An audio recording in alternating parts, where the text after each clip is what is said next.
Purpose-driven businesses grow faster if they have clear values that are easy to understand. Stay tuned in this video. I'm going to talk about why it's so important and how you can set your values. Hey, my name is Andrea Reindl. I am a brand strategist and the founder of Legacy Creative. On this channel, we're going to break branding down for you in a way that's simple, easy to implement, and lots of tools that you can use in your business to grow faster and attract the right kind of clients.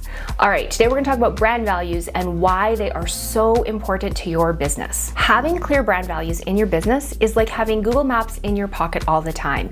It's a tool that'll help direct your journey from where you are to where you want to be on a consistent basis. Get this fun fact. 89% of shoppers say they are more loyal to a brand that they feel aligns with their values. Before consumers make a purchase, they research online and they start looking into what companies might solve their problem in what way and how do their values align with those companies. Even if the consumers aren't aware that they're aligning with the values, they are paying attention to what are your values and who do they feel the best with.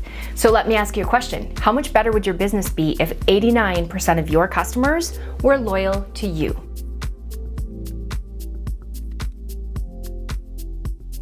Today, consumers have so many choices in who we do business with.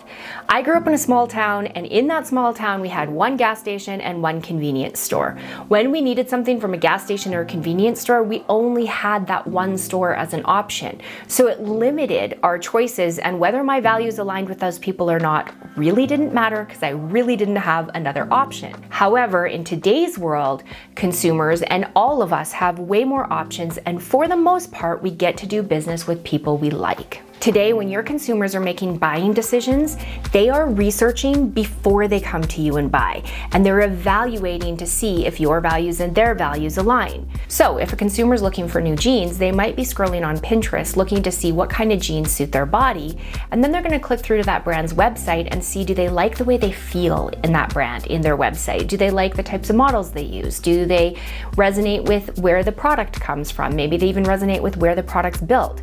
All of those are values assessments they're making about jeans before they even purchase jeans. They're likely to start by asking for referrals from people they know, like, and trust, and then they're going to go creep that coach online and see if they really resonate with the values that the coach is showing them. It's not even necessarily the coach is saying those are their values, it's that they're showing them that those are their values.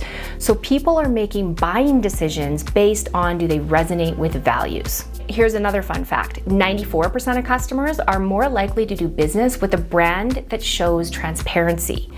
Part of being able to be transparent is show your company's values. All right, let's talk about some ways you can create core values in your business without the complicated jargon. Okay, so there's not just one right way to set values in your business. There's probably a lot of ways you can set values for your business.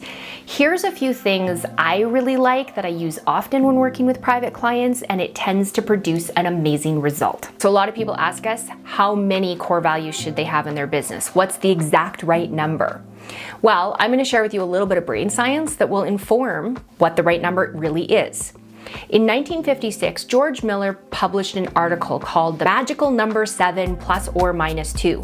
And for many, many decades after the publishing of that article, many of us thought that the optimal number for any sort of list was this magical number 7 plus or minus 2. In 2014, new research came out that actually indicated that 4 plus or minus 2 is the magic number.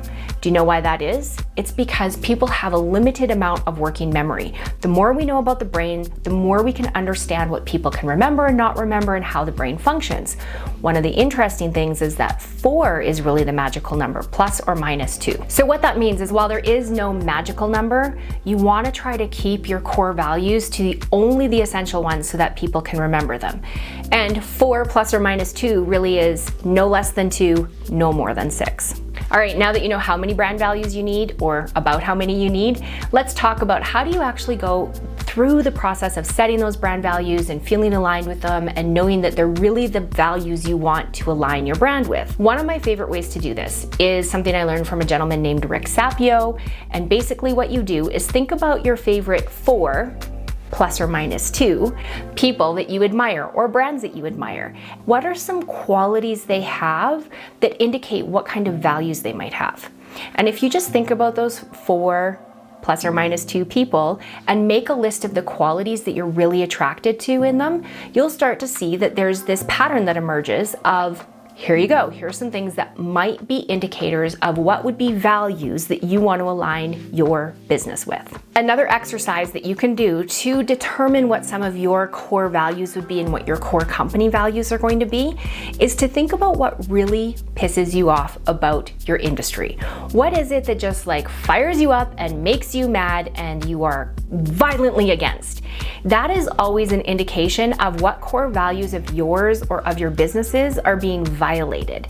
Once you understand the values that are being violated, you can determine what are the positive values that you want to emanate that will do away with whatever it is that pisses you off on a regular basis. An example of this is when we started this channel, one of the things that ticks me off more than ever is complicated jargon around branding. And so we've really strived to make this as simple as possible to explain branding, because I cannot stand when people in branding talk about things that make it really complicated and they don't just give you implementable, easy to use, practical tips.